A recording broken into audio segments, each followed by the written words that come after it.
Jadi kalau orang sudah diperiksa misalnya di puskesmas, oh dia perlu dipasang ring gitu jantungnya. Itu nggak usah harus ke tipe D dulu, oh dicek tipe D nggak bisa pasang ring, lagi tipe C nggak bisa pasang ring langsung ke tipe B. Dia akan langsung masuk ke tipe B. Jadi buat pasien akan jauh lebih cepat prosesnya. Yang lain geser. Aku mau kenalin ini. Jadi ada dokter Benny, ada dokter Dante, ada penyakit dalam, akan paru. Nah, mau nanya apa? Pak, rencana pemutihan BPJS Kesehatan ini apakah tidak akan menambah kerugian dari BPJS itu sendiri, Pak?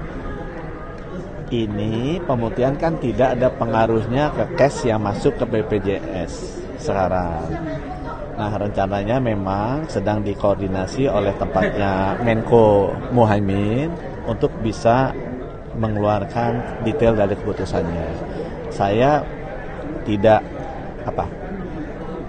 lebih cocok Pak Menko lah nanti yang menyampaikan. Oke, Pak, ini kan ada perubahan jenjang rujukan BPJS tadi Bapak bilang kan nggak harus berjenjang. Itu apakah tidak akan menambah tumpukan di rumah sakit tipe apa? Karena kan sekarang juga antri juga kan kalau mau. Tidak, karena nanti kita nggak akan membagi tipe A, tipe B, tipe C, tipe D, tapi kita akan bagi berdasarkan kompetensinya.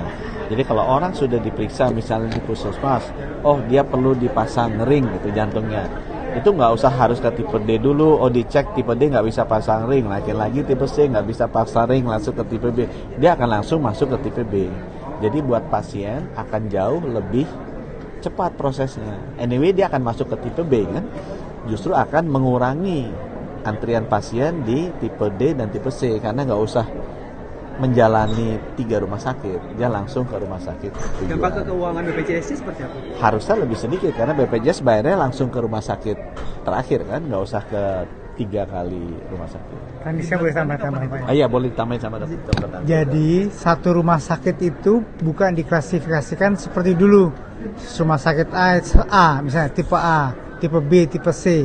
Tapi layanan yang diklasifikasikan. Satu rumah sakit bisa punya layanan jantung tipe A, bisa layanan kebidanan tipe B, bisa punya layanan penyakit dalam tipe A dan sebagainya. Jadi satu rumah sakit bisa punya layanan dengan tipe yang berbeda-beda. Itu yang tadi kita sampaikan sebagai rujukan berdasarkan atas kompetensi. Rencananya kapan diberlakukan? Nah itu Permenkes sedang kita susun, diharapkan nanti semuanya selesai. Habis ini selesai, memang harus ada Perpres yang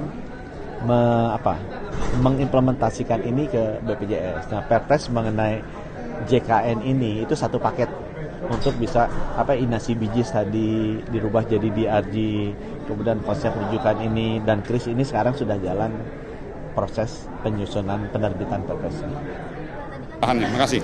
Satu lagi yang lupa bahwa pemutihan utang peserta BPJS Kesehatan. Pemutihan utang peserta BPJS Kesehatan akan segera dilakukan dengan melalui registrasi ulang kepada para peserta BPJS Kesehatan untuk bersiap-siap registrasi ulang. Dan registrasi ulang itu membuat para peserta aktif kembali.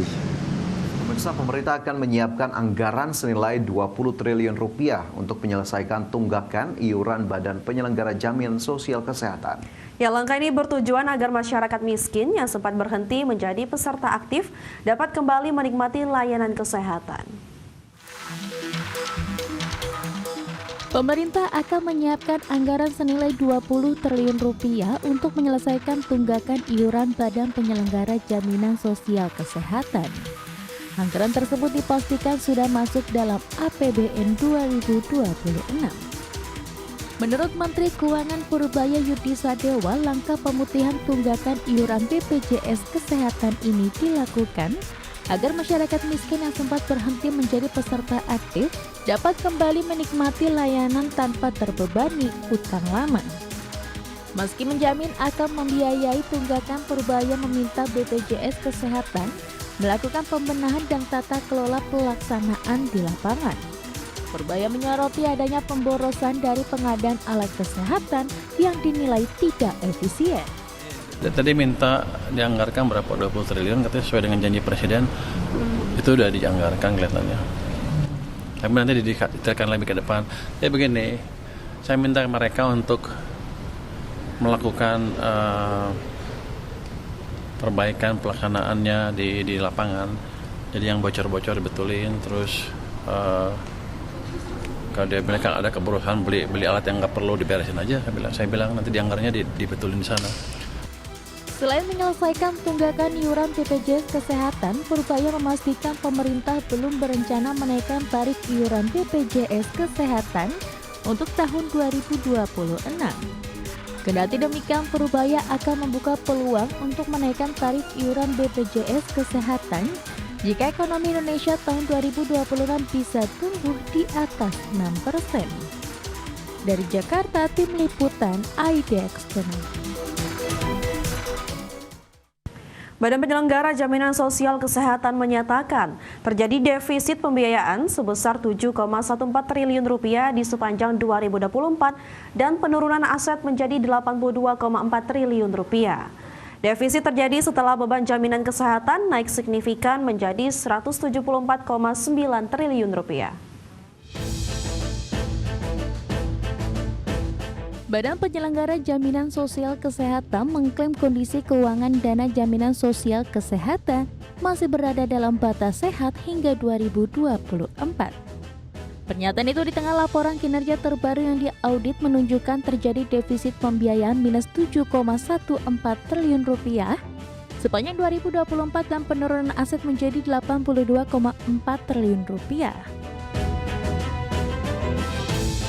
Defisit terjadi setelah beban jaminan kesehatan naik signifikan menjadi 174,9 triliun rupiah pada 2024, meningkat 10,13% dibandingkan tahun sebelumnya sebesar 158,85 triliun rupiah.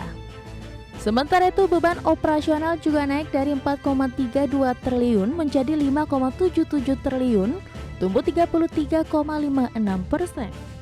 Di sisi lain pendapatan iuran hanya tumbuh dari 151,69 triliun menjadi 165,34 triliun rupiah, adapun hingga akhir tahun 2024. Meski demikian, realisasi aset bersih DJS Kesehatan sebagai indikator utama tercatat masih positif, yakni sekitar 49,52 triliun rupiah. Hal tersebut sesuai dengan Peraturan Pemerintah Nomor 53 Tahun 2018, Pasal 37 Ayat 1 bahwa kesehatan keuangan aset DJS diukur berdasarkan aset bersih DJS. Berbagai sumber, IDX Channel.